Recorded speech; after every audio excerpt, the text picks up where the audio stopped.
আদালতের কাঠগড়ায় দাঁড়িয়ে কান্নাজড়িত কণ্ঠে সাবেক শিল্প প্রতিমন্ত্রী কামাল আহমেদ মজুমদার ঘোষণা দিয়েছেন তিনি আর আওয়ামী লীগের রাজনীতি করবেন না।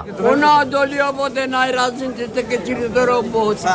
সোমবার ৩ মার্চ সকাল 10টার দিকে কাফরুল থানার হত্যা মামলায় গ্রেফতার দেখানোর জন্য তাকে ঢাকার চিফ মেট্রোপলিটন ম্যাজিস্ট্রেট আদালতে তোলা হয়। এরপর সকাল 10:07 বিচারক এজলাসে আসেন। বিচারকের উদ্দেশ্যে কান্নাজড়িত কণ্ঠে কামাল আহমেদ মজুমদার বলেন, আমার ৭৬ বছর বয়স, আমি ডায়াবেটিসের রোগী, চোখের ৭০% নষ্ট হয়ে গেছে। আমার পরিবার সম্পর্কে কোনো খোঁজ খবর নিতে পারছি না, তাদের সঙ্গে দেখা করতে দেওয়া হচ্ছে না। আমি মৃত্যুর আগ পর্যন্ত আওয়ামী লীগের রাজনীতি করব না। আমি আওয়ামী লীগের কোনো পদে নেই, প্রাথমিক সদস্য পদ থেকেও পদত্যাগ করলাম। আওয়ামী লীগের সাধারণ সদস্য পদ থেকে অব্যাহতি। তিনি বিচারকের উদ্দেশ্যে আরো বলেন, আপনার কাছে আমার আবেদন, আপনার কাছে সুবিচার চাই। একের পর এক মামলা দিয়ে আমাকে অত্যাচার করা হচ্ছে। এখন নাতি নাতনিদের নিয়ে খেলা করার সময়, কিন্তু জেলখানায় অত্যাচার করা হচ্ছে। এখন আল্লাহকে ডাকা ছাড়া আর কোনো উপায় নেই। কারা কর্তৃপক্ষ আমাকে ডিজিটাল কুরআন ও ডায়াবেটিস মাপার যন্ত্র দিচ্ছে না।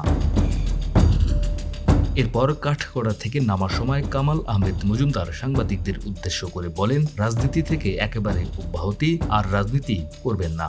অব্যাহতি নিয়েছে, আপনারা বলতে পারেন আজকে থেকে অব্যাহতি। এরপর তাকে সহ অন্যান্য আসামিদের সিএমএম আদালতের হাজতখানায় প্রবেশ করানো হয়। ডেস্ক রিপোর্ট, আমাদের সময়।